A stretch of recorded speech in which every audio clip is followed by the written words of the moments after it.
Bonjour à tous, c'est Roland pour une nouvelle vidéo d'analyse. On va faire le câble aujourd'hui, donc GBP face au dollar, GBP USD. Donc la dernière analyse remonte déjà à pas mal de temps, je crois que c'était autour du 9 septembre, pas un mois mais pas loin, même assez loin tout de même. Je crois qu'on en était rendu à ce niveau-là, alors attendez, je vais vous tracer ça rapidement. On en était là, je crois. Voilà. Et j'avais un avis baissier jusqu'au niveau ici, a priori. Autour du 1,57. 1,57, pas exactement, 1,57,8. Euh, donc ça s'est plutôt bien réalisé, hein, comme on le voit. Cependant, donc l'hypothèse que j'avais donnée, c'était qu'on était dans une zone de range. Alors je vais vous matérialiser ça un peu plus clairement. Donc globalement, le range, si on devait le tracer par le nombre maximal de points au niveau de contact, ça serait là. Au niveau du plus éloigné, ça serait ici.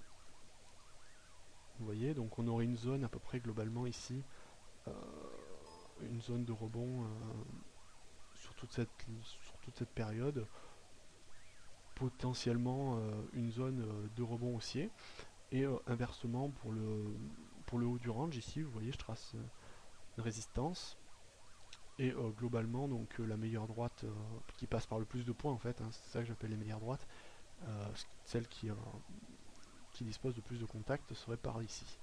Voilà, donc là on aurait nos deux zones supérieures et inférieures du range, les cours étant contenus dedans.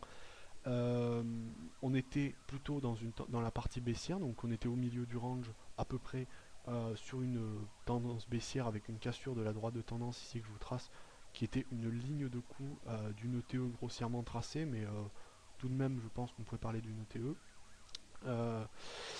Et on avait cassé, on était passé par le bas, donc pour moi, sans hésitation, je pense que là, un avis baissier était normal, c'était clair. Bon, j'avais évoqué le fait il fallait attendre d'avoir une accélération haussière. Bon, si on voulait trader, on pouvait trader la mèche de la présente bougie d'avant, mais bon, j'avais quand même évoqué le fait qu'il serait intéressant d'attendre un petit pullback. Visiblement, il n'y a pas eu grande présence de pullback. J'en suis désolé, je pensais pas. C'est pas vraiment très prévisible ce genre de choses. Donc, on a accéléré à la baisse jusqu'au niveau inférieur maximum, mais on n'a pas rebondi. Il y a eu une petite tentative, on voit ici avec des hésitations. Alors, je vais sortir ça et je vais mettre ici, vous voyez, un petit peu, je dirais, une petite tentative avec un peu de volatilité sur la journée, sur les journées, mais pas confirmé. Et puis cassure derrière ici, hein, sans appel, bien brutal, et accélération baissière très forte et très violente, presque intradable au fond, puisque on n'a pas eu vraiment de pullback, on pouvait pas trop s'y attendre, quoique là, il y avait moyen de faire des positions baissières à partir de cette bougie-là, on pouvait rentrer et faire pas mal de bénéfices.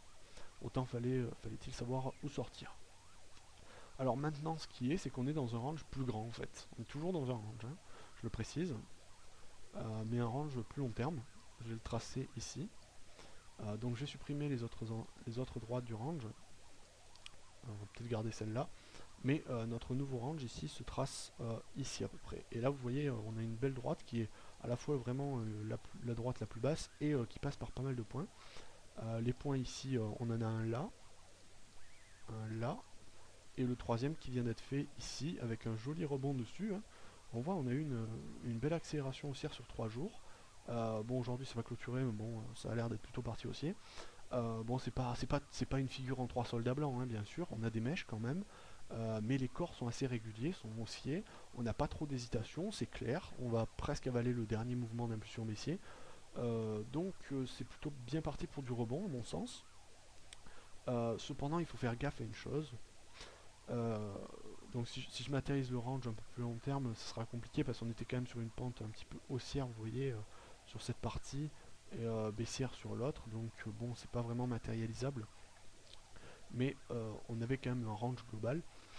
Donc ce que je disais, c'est que voilà, on a un rebond, mais il faut faire attention quand même parce qu'on a un fort trend de baissier, hein, sur la période. Contrairement à cette zone-là, ici, où on avait quand même une tendance de fond haussière à ce moment-là. Là, on n'a plus une tendance de fond haussière, on est vraiment dans du pur range, avec une influence baissière sur le dernier mouvement, et une sortie de range dont les objectifs n'ont pas été comblés. C'est-à-dire que les objectifs de la précédente figure, en fait, ça dépend où on trace le range. Si on trace le range comme ça, comme le premier tracé que je vous avais donné, euh, effectivement, et ce qui me semble le plus judicieux, euh, on est à peu près au niveau des objectifs théoriques. Mais bon, on a quand même un peu de marge. Par contre, si on les trace à partir du vrai plus bas ici, les objectifs théoriques, on en est encore loin, hein. Je veux dire, on est à peine cassé, il nous reste quelques centaines de pips de marge, hein. Donc, pour moi, je pense qu'il faut faire attention. Je pense que là, trader le rebond, même si ça paraît intéressant parce qu'on a une bonne zone de support, ça demeure assez dangereux dans le sens où on pourrait être simplement dans une phase de correction actuellement. En fait, je pense que maintenant, de toute façon, quoi qu'il en soit, trader maintenant à l'achat dans le range, euh, c'est plus intéressant du tout. Tout simplement parce que là, on est proche d'une zone de résistance ici, qui sera matérialisée ici, vous voyez, par la M20, et à la fois par cette résistance oblique qui pourrait faire le pullback, alors que notre niveau d'entrée normal aurait été en bas. En fait, ici, on aurait dû, si on voulait rentrer sur rebond, il aurait fallu, là, on aurait pu rentrer sur rebond, mais à ce niveau-là. Là, on prenait prendre des bénéfices, puisque la zone du bas était assez proche du niveau d'entrée par rapport à la zone de rebond la plus probable ici matérialisée par cette droite horizontale. Donc pour moi trop tard, tout simplement, on ne peut pas rentrer maintenant à l'achat sur le câble, c'est pas judicieux. Alors j'ai utilisé un outil que je n'utilise pas très souvent, simplement parce que c'est un outil purement empirique, c'est-à-dire les fourchettes d'Andrews ici, mais bon on a quand même on remarque quand même quelque chose de pas tout à fait aberrant. Voilà. Donc si on trace ici sur ce mouvement, les fourchettes d'Andrews, vous voyez que on a un rebond sur la fourchette basse, hein, sur la courbe, la droite basse, assez bien matérialisé, assez clair, et on va vers pour aller rejoindre la droite de résistance, la droite médiane, qui jouerait résistance ici dans cette configuration.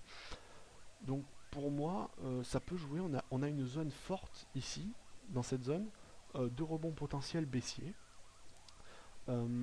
sous forme de pullback par rapport à la précédente sortie de range, et sous forme tout simplement d'arrêt de la correction haussière matérialisée ici. Et si on trace les retracements de Fibonacci, qui aussi est quelque chose d'extrêmement empirique, voilà, on va en mettre un autre. Bon, le 236 on l'a à peu près passé, mais on voit que le 0,382, bon là c'est assez facile ce que je vous fais, parce que là forcément il va y avoir un retracement qui allait tomber dans cette zone.